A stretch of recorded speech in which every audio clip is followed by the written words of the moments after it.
나오미가 고향으로 돌아오는 모습은 누가 보아도 처량하기 그지없죠. 나오미는 전능자가 나를 심히 괴롭게 하셨다. 풍족하게 이민을 갔었는데 하나님께서 빈손으로 돌아오게 하셨다. 그렇게 고향 사람들에게 외쳤습니다.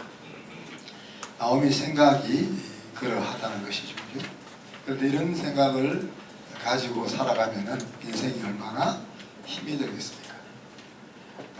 욥의 경우를 보면 욥의 아내가 남편에게 뭐라고 합니까? 하나님을 저주하고 죽어보라 그랬습니다. 그렇게 말했을 때 욥은 야 무슨 소리냐, 하나님이 복을 주셨다면 화도 주실 수 있지, 그렇게 대답했습니다. 이런 것을 우리가 긍정적 사고 혹은 그로스 마인셋이라고 부르죠. 그죠? 이런 그로스 마인셋을 가지고 사는 사람은 삶이 좀 더 다르겠죠. 그죠? 근데 어디서 이런 긍정적 사고와 그로스 마인셋이 나올 수 있을까? 이렇게 생각할 수 있습니다. 성격이 낙천적이어서 어떤 일을 만나도 그런 상황 속에서 좀 좋은 쪽으로 생각하는 사람들은 그럴 수도 있다, 이렇게 이야기하죠. 물론 그렇죠, 그죠? 그렇지만 이제 그게 한계가 무엇입니까? 그럴 수 있는 것은 자기가 감당할 수 있는 선까지만 그것이 가능한 거죠. 다르게 이야기하면 사실 이 그로스 마인셋이라는 것은 하나님을 아는 신앙에서만 나올 수 있는 것이다. 그렇게 좀 아전인수격으로 말할 수 있을 것 같습니다. 솔로몬 왕은 의인은 7번 넘어져도 다시 일어나거니와 라고 교훈합니다. 이런 생각을 우리 마음속에 가지고 있다고 생각해 봅시다. 우리는 한 번 넘어지면 죽는 줄 아는데 이런 생각을 가지고 있으면 넘어지는 횟수는 문제가 안 되죠. 그죠? 넘어지는 횟수가 많아질수록 우리의 인생의 스토리가 더 신나고 깊어져 간다 하는 이야기입니다.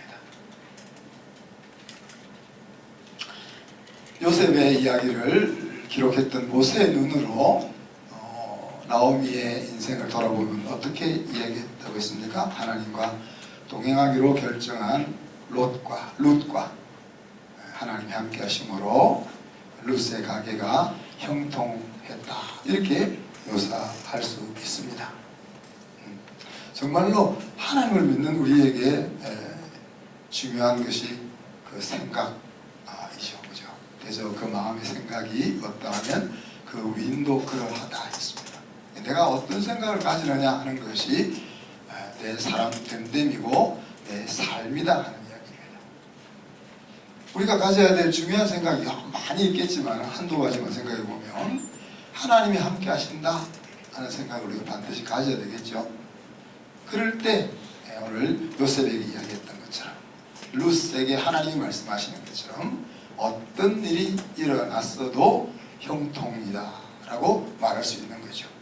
또 그렇게 형통이다 라고 생각하며 살면 정말 형통한 삶이 찾아오게 됩니다.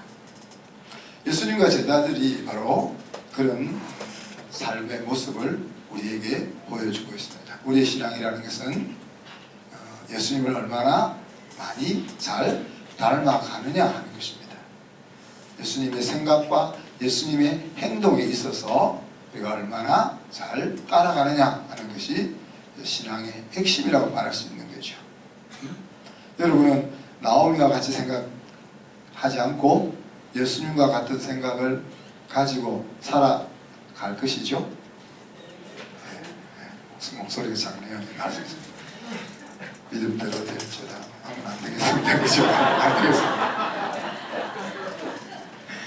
오늘은 훌륭한 중매장의 하나님을 같이 만나봅시다.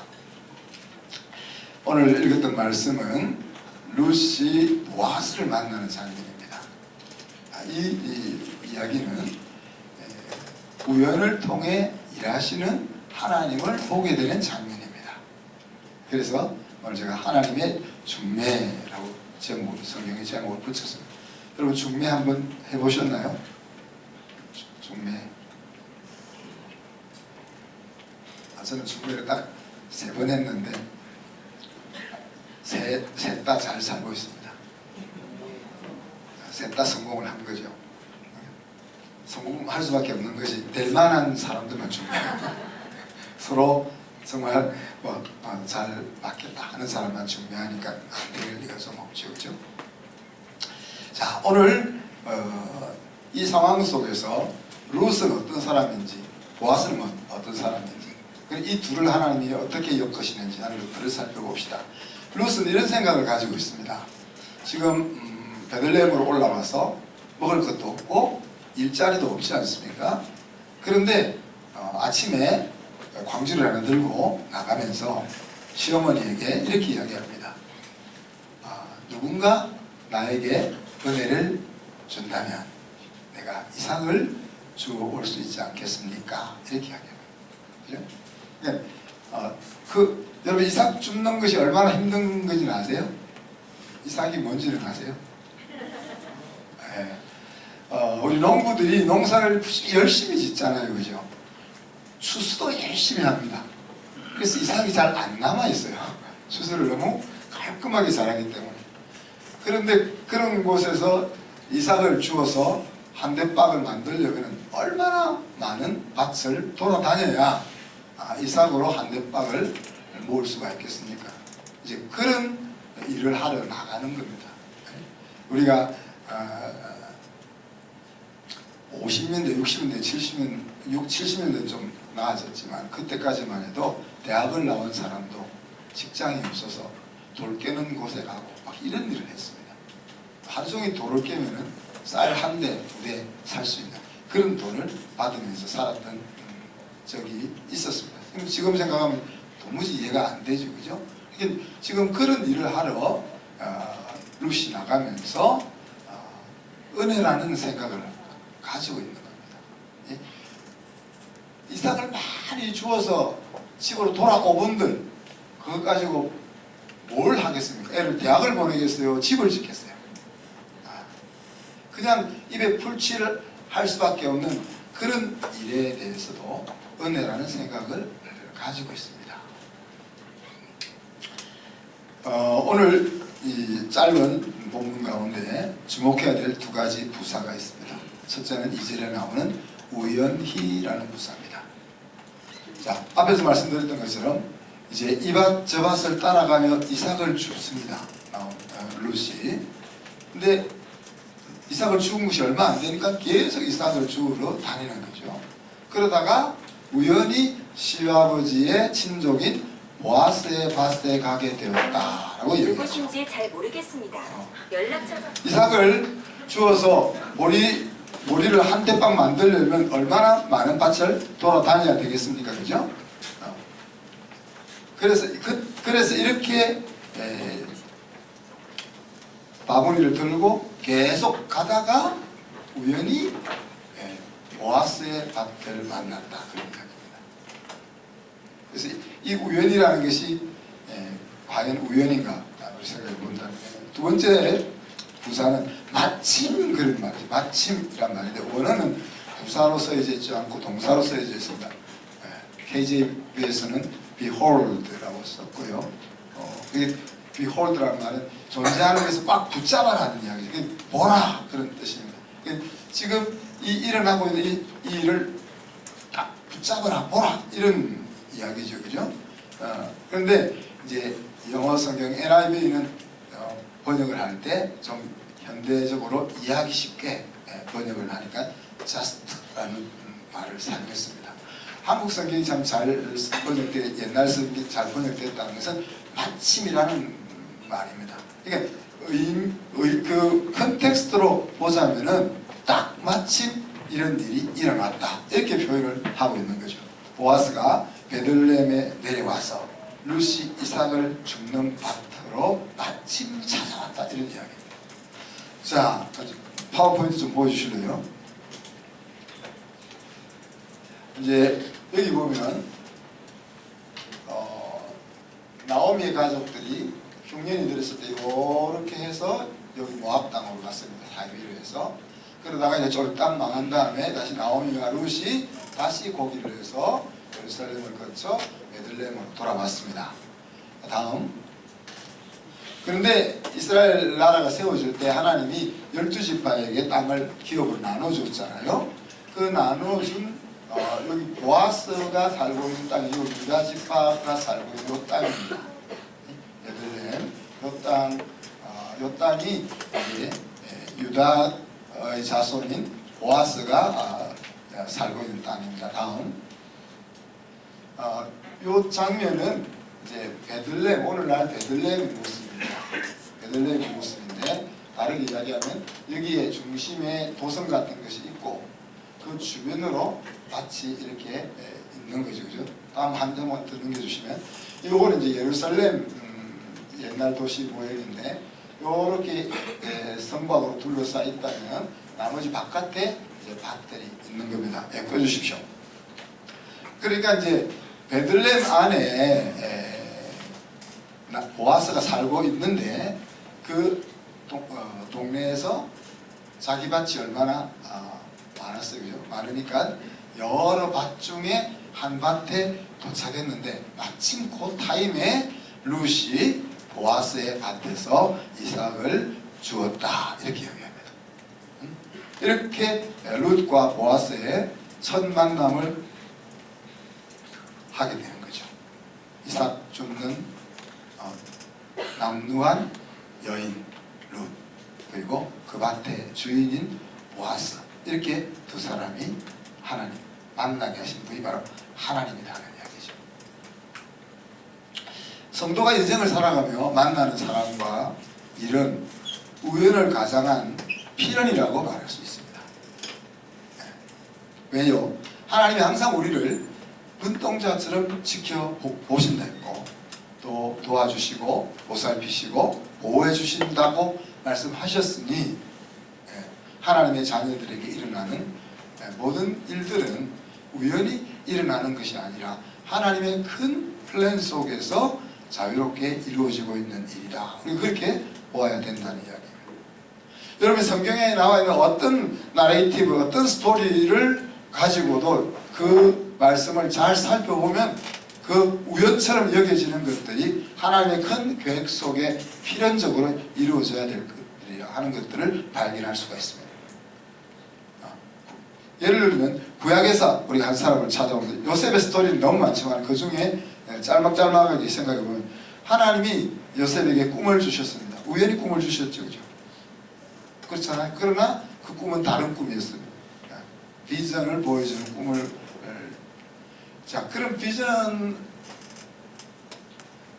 비전을 보여주는 꿈을 꾸면은 요셉처럼 자랑질을 합니까? 자랑질 잘 안 하죠, 그죠? 하는 사람도 있겠지만, 근데 요셉은 그렇게 자랑질을 했죠. 그 자랑질 때문에 형들의 시기를 받았고, 형들은 요셉을 대상들에게 팔아 애굽으로 끌려가게 되었습니다. 본래는 형들 중에 요셉을 죽여낸다 하는 형들이 있었고 말은 죽이자 그래놓고 뒤에서 어떻게든 살리려고 하는 형들이 있었습니다. 그래서 이 형들이 원래 우리가 계획 요셉을 죽이자 이래가지고 우리가 들판에 가서 기다리다가 함정 파고 있다가 요셉을 딱 죽인 것이 아니고 요셉이 우연히 오는 그것을 보고 그렇게 한 거죠. 그죠? 이 두 그룹이 이런저런 생각을 하는 사이에 요셉이 죽는 길이 아니라 노예로 팔려가는 길로 가게 되는 겁니다. 자, 그리고 그곳에 가서는 보디발의 눈에 들어서 가정 총무가 되죠. 여러분 노예에게 아무리 노예가 충실하다고 해도 노예에게 주인이 자기 집안 일뿐만 아니라 모든 사업을 맡긴다는 것이 쉬운 일일까요? 물론 뭐 불가능한 일은 아니지만 몇십 년 노예 생활을 해갖고 신뢰를 얻지 않고는 이런 일이 일어날 수 없다. 그렇게 보는 것이 우리가 합리적이겠죠. 또 잘생긴 까닭에 잘생긴 사람들 조심해야 됩니다. 잘생긴 까닭에 저는 괜찮다고 우리 집사람이 항상 얘기합니다. 보디발의 아내의 유혹을 받잖아요. 근데 그때 요셉도 그러니까 이쁜 여자가 유혹하는데 안 넘어갈 사람이 누가 있겠어요? 저만 안 넘어가죠. 안 넘어갈 사람이 어디 있겠어요, 그죠? 그래서 가려 했는데 요셉 뭐라고 했어요? 하나님 때문에 내가 못 넘어갔다 그랬습니다. 그래서 하나님 때문에 유혹을 뿌리쳤기 때문에 그는 어디 가요? 감옥에 갑니다. 근데 그 감옥은 어떤 감옥입니까? 정치범을 수용하는 감옥입니다. 보통 이건 성범죄를 저질렀다 이런 거는 다른 감옥에 잡범들이 가는 감옥에 가야 되는 거예요. 이 정치범이 수용하는 그 감옥에는 요셉이 들어갈 이유가 없는 겁니다. 그죠? 근데 그 감옥에 들어가잖아요. 왜? 그 감옥에서 누구 만날 사람이 있으니까. 그곳에서 술 맡은 관원장을 만난 거죠.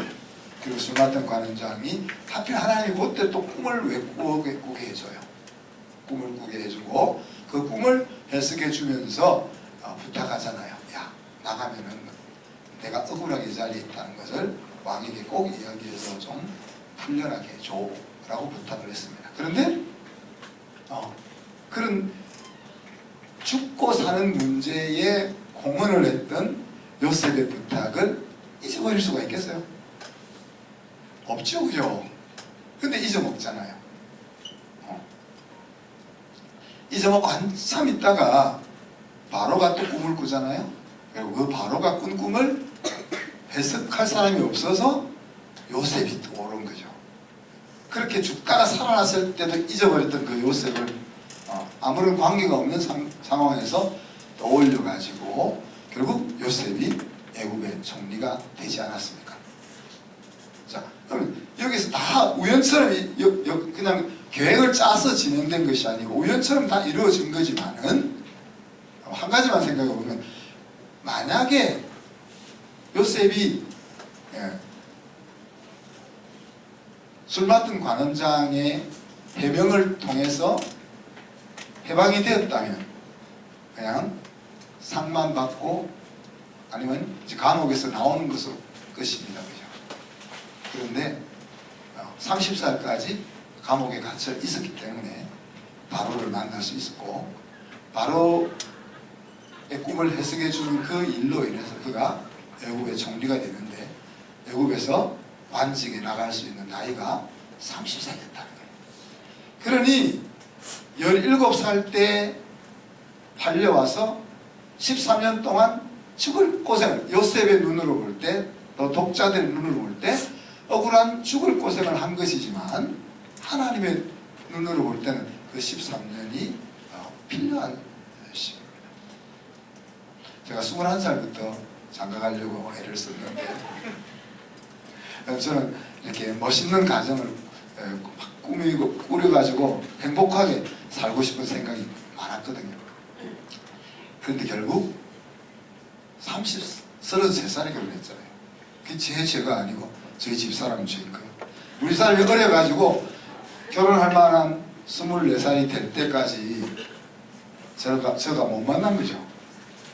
그러니 우리 사람과 만나려면 저는 21살부터 12년 동안 죽도록 찾아다녀도 다른 사람하고 못 산다는 이야기예요. 자, 그런데 이것은 결국 요셉을 총리에 세우려는 하나님의 계획이 아니에요. 진짜 하나님의 플랜은 뭡니까? 요셉이 총리로 됨으로 인해서 그곳이 이스라엘 백성들이 70명이 들어가서 200만 명이 되는 모종이 되잖아요. 그래서 다르게 이야기하면 하나님이 이스라엘이라는 신정 국가를 건국하기 위해서 이런 것들을 엮어 놓았다는 이야기죠. 그죠? 더 나아가서는 그냥 그러면 하나님이 이스라엘 나라를 만드는 것이 제대로 된 플랜이 아니고 진짜 플랜은 그 모형된 모델인 이스라엘 나라를 통해서 오늘 우리가 예수 그리스도를 믿고 하나님의 왕국 속에서 살아가게 하는 그 일이 최종 플랜이라는 얘기죠. 그 플랜 속에 수많은 스토리들이 엮여 있는 것이고 그 속에 요셉의 스토리가 사용된 것입니다. 삭개오를 또 신약에서 삭개오를 한번 생각합시다. 여러분 집에 가서 아무 이야기나 가지고 한번 살펴보십시오. 다 우연을 통한 필연이 그 속에 담겨 있는 것을 찾을 수 있습니다. 예수님께서 왜 하필 여리고성으로 지나갔을까? 여리고성은 제법 크거든요. 길도 여러 개 있고요. 그런데 하필 왜 삭개오가 있는 집 그 앞을 지나는 길로 갔을까? 또 애들이나 뽕나무 위에 올라가지 세무서장인 삭개오가 안 보인다고, 예수님이 안 보인다고 해가지고 뽕나무에 올라가는 일이 거의 정상적인 일인가? 그리고 예수님 길 가다가 하늘을 왜 그때 돌아가요? 하늘을 삭개오가 뽕나무에 올라간 그때 왜 고개를 들고 그걸 쳐다보았을까? 쳐다보고는 야 내가 오늘 너희 집에 가겠다. 왜 그런 말을 하셨을까? 그 삭개오 스토리에는 하나님의 플랜이 딱 끝에 맺어져 있잖아요. 뭐라고 했습니까? 잊어버린 자를 찾아 구원하기 위해 왔다 그랬습니다. 앞에 있었던 여러 가지들이 다 우연히 이루어졌다라고 말할 수 있는 내가 고개를 이렇게 들다가 우리 안은정 목사님을 바라보든 이쪽에 그 권수현 집사님을 바라보든 이게 뭐 제가 목적을 가지고 보겠습니까? 그냥 이렇게 들다가 눈이 마주치는 거죠. 그렇게 생각할 수 있는 것이지만 그 우연 속에 잃어버린 삭개오를 구원하려고 하는 하나님의 필연이 있었다 하는 것을 우리가 볼 수 있는 겁니다. 저희 집 사람 이야기를 자꾸 해서 안 됐는데 저희 사람 심장이 강해서 아무리 안 말해도 상처를 안 받거든요. 제가 제 결혼을 한 문장으로 표현하잖아요. 기억하십니까? 기억하시는 분은 제가 맛있는 빵을 하나 드릴 텐데 네. Not best but greatest. 여러분 제 문맥을 잘 들어야 됩니다.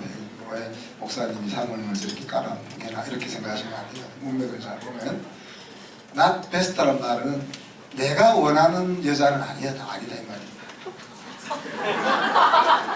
미치만하고 잘 끝까지 들리는데 제가 원하는 여자는 치마 입고 단발하고 남자 말 잘 듣고 순종적이고 부들부들 야들야들하고 이런 여자를 좋아했단 말이에요.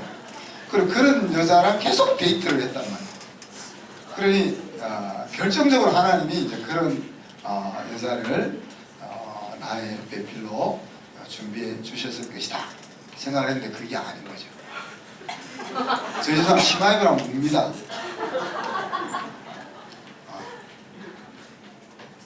그래서 우리 아버님과 처음 만나러 갈 때도 청바지 입고 갔어요. 제가 얼마나 힘들었겠습니까. 근데 but greatest라는 내가 원하는 입장에 있어서는 not best지만은 정말 내 인생의 원함은 차원에서는 greatest다. 칭찬이죠?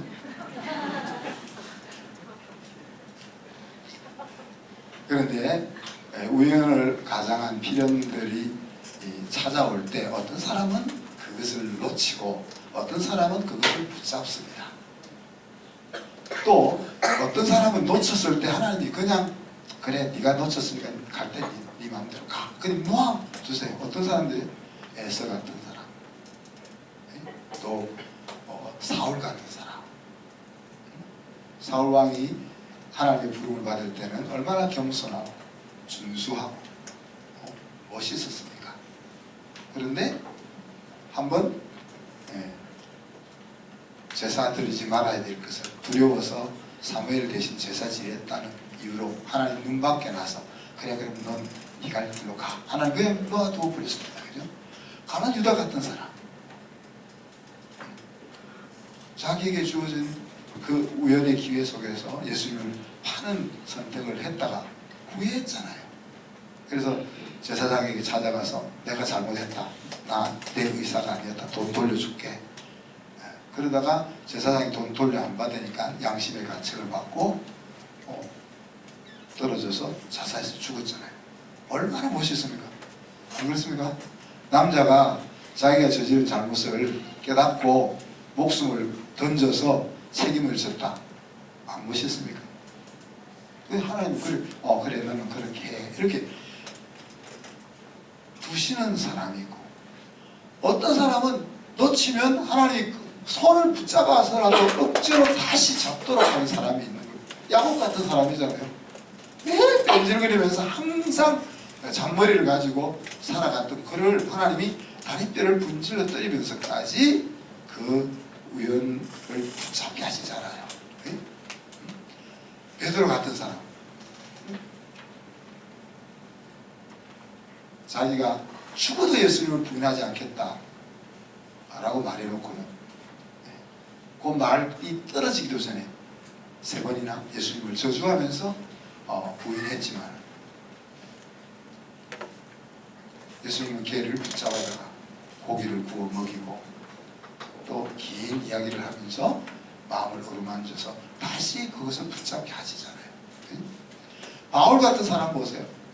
예수 믿는 사람을 잡아 죽이는 일에 자기 돈 들여가면서 도시락 싸가면서 하는 그 사람을 그냥 그대로 놔둬도 될 텐데, 걔를 눈을 멀게 해가지고 그 자리로 이끄는, 이 하나님이 하시는 일을 진짜 종잡을 수가 없다. 저는 이렇게 생각합니다. 여러분이 하나님이 주신 만남이다. 그러면서 또 한 생각은, 수많은 성도들을 하나님이 만나게 주셨는데 그들을 떠나보내면서 주로 저를 돌아봅니다. 물론 그 떠나는 사람을 뭐 스스로 제 능력으로 잡을 수 있겠습니까만은 정말 내가 잡을 수 없었을까? 붙잡을 수 없었을까? 그런 생각을 하면서 돌아보는 거죠. 자, 오늘 지금 룻이 어떤 사람인지, 룻과 보아스의 만남 속에서 룻이 어떤 사람인지를 살펴보는데, 보아스의 집에서 수수하는 일꾼들을 총괄하는 그 사환의 대답을 보면 룻이 어떤 사람인지 또 좀 더 살펴볼 수가 있습니다. 6절에 보면 보아스에게 룻을 이렇게 소개하죠. 나오미와 함께 온 모압 소녀입니다. 그렇게 소개합니다. 이 말은 무슨 말입니까?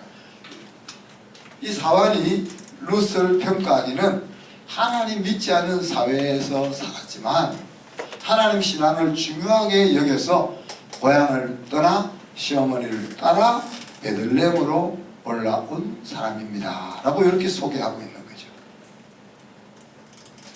자, 나오미는 자기의 인생이 정말 망한 인생이라고 생각하고 있잖아요.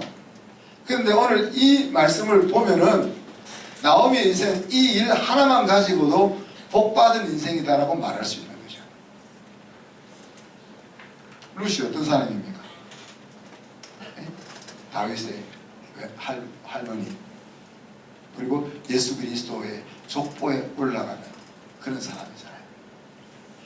만약에 나오미의 가족이 모압으로 가서 망하지 않았다면, 또 룻을 데리고 다시 베들레헴으로 돌아오지 않았다면, 물론 하나님 또 다르게 일을 하셨겠지만은 오늘날 우리가 있을 수 있겠냐 그렇게 생각해 볼 수가 있는 겁니다. 두 번째는 7절에 보면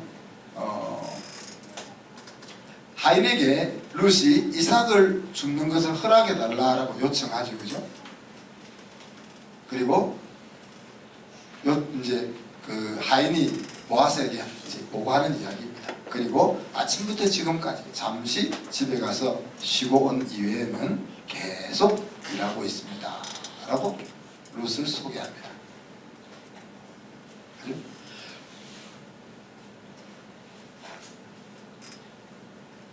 이삭을 줍는 가난한 여인이 예의를 갖추고 있는 모습이나 성실함과 부지런함을 보여주고 있는 장면이다. 이렇게 볼 수 있고, 룻이 몰골을 보면은 나올 수 없는 품격이 그 속에 있는 거죠. 그러니까 보아스가 뭐 엄청 자비로운 사람이어서 룻을 택했겠어요, 여러분. 여러분, 여자가 불쌍하다고 남자가 결혼해 줄 수 있겠습니까? 제가 이래봐도 또 젊을 때는 여자들이 좀 따랐거든요. 그래서 저희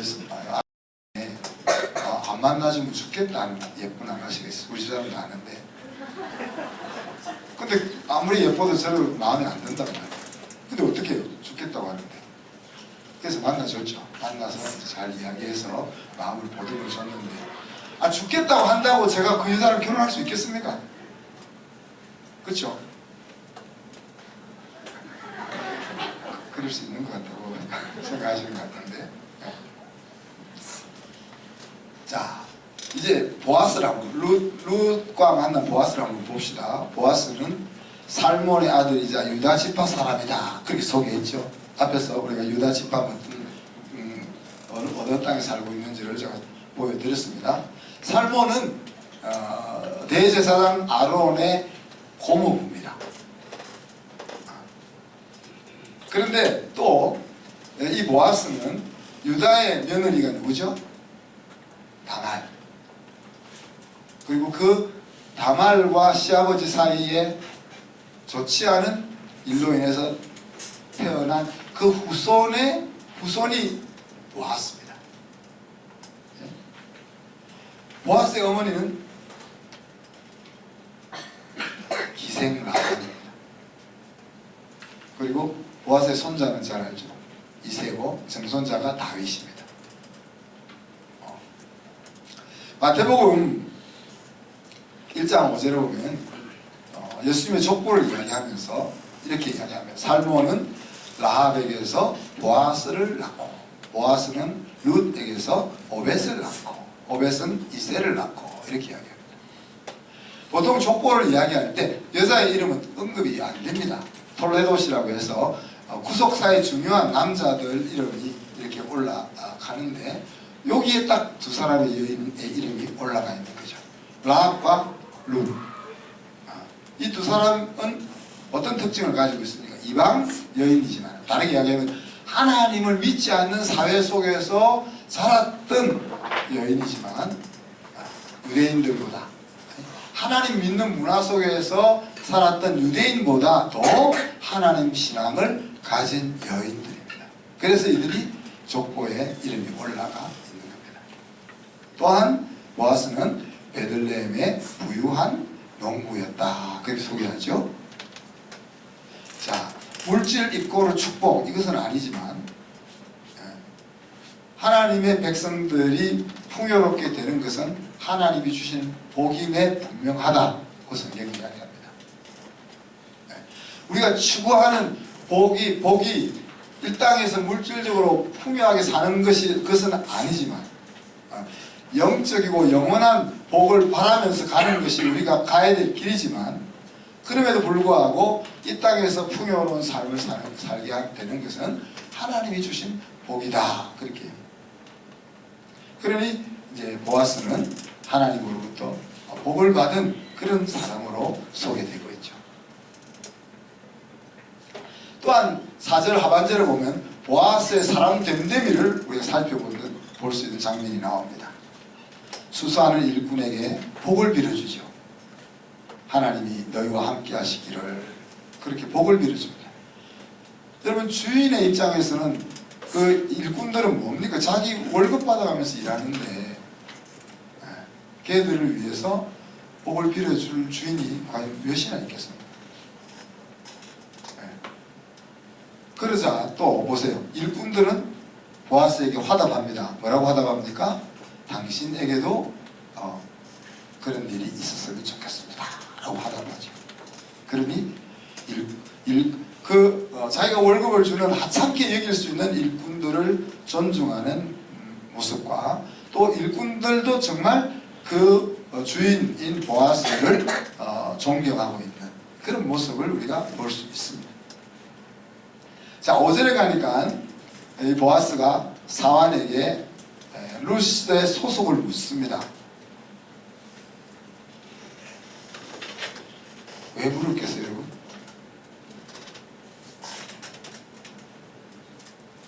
지금 룻의 모습을 한번 생각해 보세요. 룻의 모습을.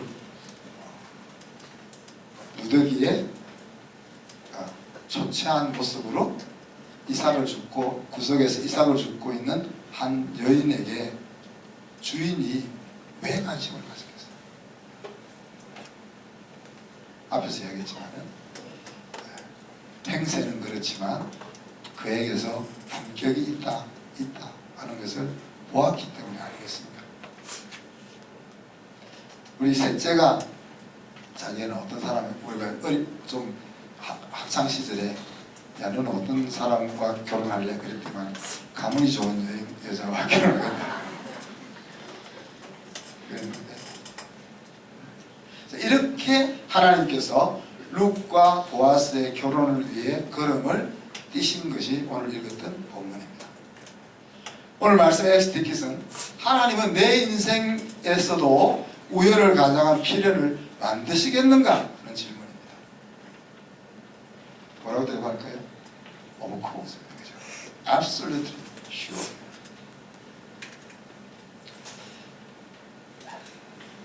일상은 하나님의 우연들로 이어져 있습니다.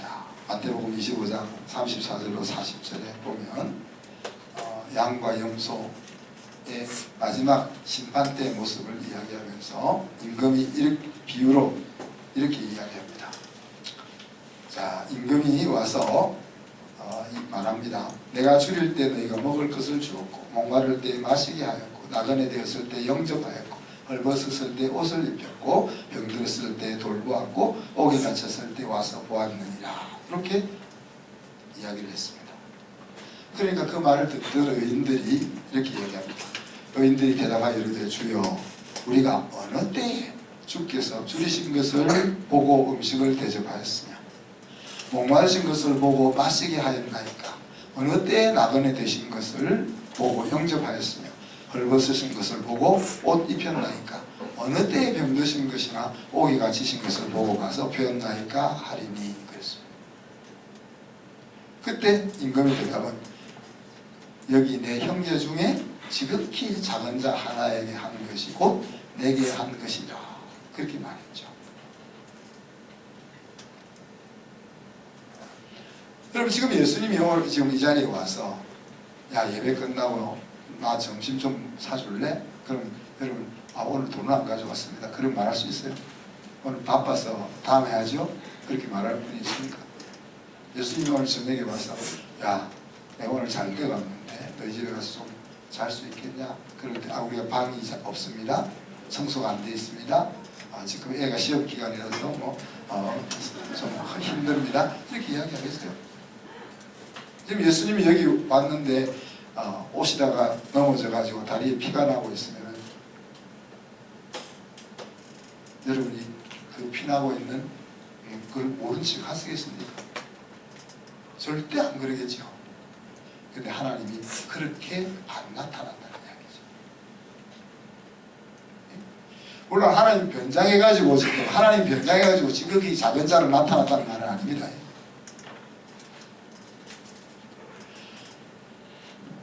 눈길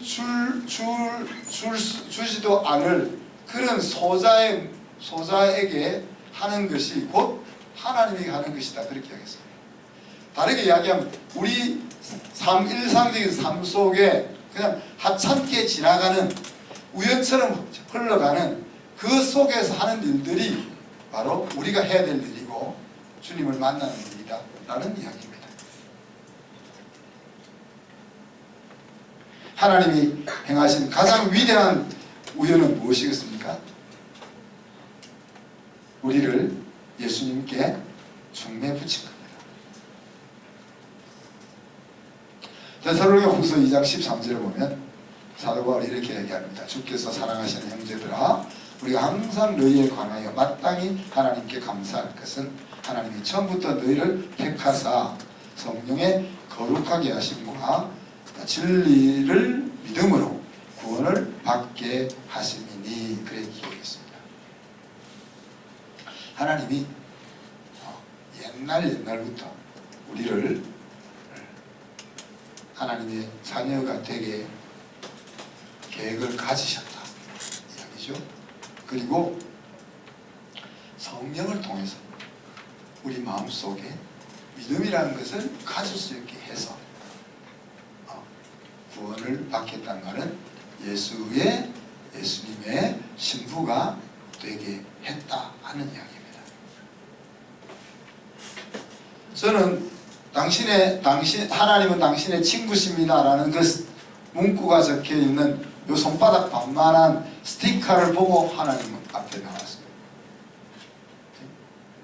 제가 대학에 갔을 때 저희 집에서 대학까지는 51번 버스, 부산에 사는 사람 할 텐데 51번 버스를 타고 한 40분 가면 됩니다. 그런데 아침 출퇴근 시간은 차가 너무 비좁아서 40분 차 타고 나면 그냥 수업하기 힘들 정도였습니다.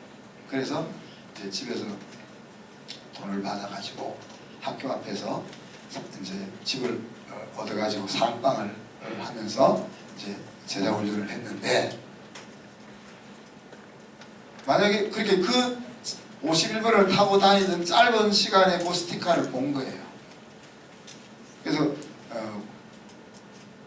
예수 믿고 나서 내가 다시 그 버스 또 한번 타봤어요. 도대체 그 스티커가 어떻게 붙여졌는가 확인하기 위해서 봤더니만 그 밑에 조그맣게 해운대 제1교회 청년부 이렇게 적혀 있었어요. 여러분 해운대는 알죠? 여러분 팬텀시티 있는 곳. 그 해운대하고 저희 동네는 수영인데 그 당시 해운대는 촌구석이고 수영이 메인 시티였단 말이에요. 근데 51번은 수영을 딱 거쳐서 이렇게 서면에서 수영을 거쳐 이렇게 가는 코스지 해운대랑은 전혀 관계가 없는 코스입니다. 그 사람들이 왜 51번 버스에 이걸 붙였냐고. 그리고 내가 왜 그걸 쳐다봤겠습니까? 그 예수님의 친구십니다는 말 들으면 다 교회 가야 돼요? 여러분은 처음부터 하나님의 사랑을 알고 신앙생활을 시작했습니까? 여러분 있나요 혹시? 여러분은 내가 죽을 수밖에 없는 죄에서 벗어나야만 내가 제대로 살 수 있어, 그런 결심을 가지고 하나님을 찾아오셨나요? 그런 분 있으면 손을 한번 좀 들어요. 아닙니다. 그냥 옆에 있는 옆 사람이 야 우리 교회 한 번만 와봐 그랬든지, 양지아 선교사님 와서 탁구 가르쳐준대, 탁구 치라고 와 이렇게 하든지, 아이들 양육 또 부모 학교 이런 것이 있대,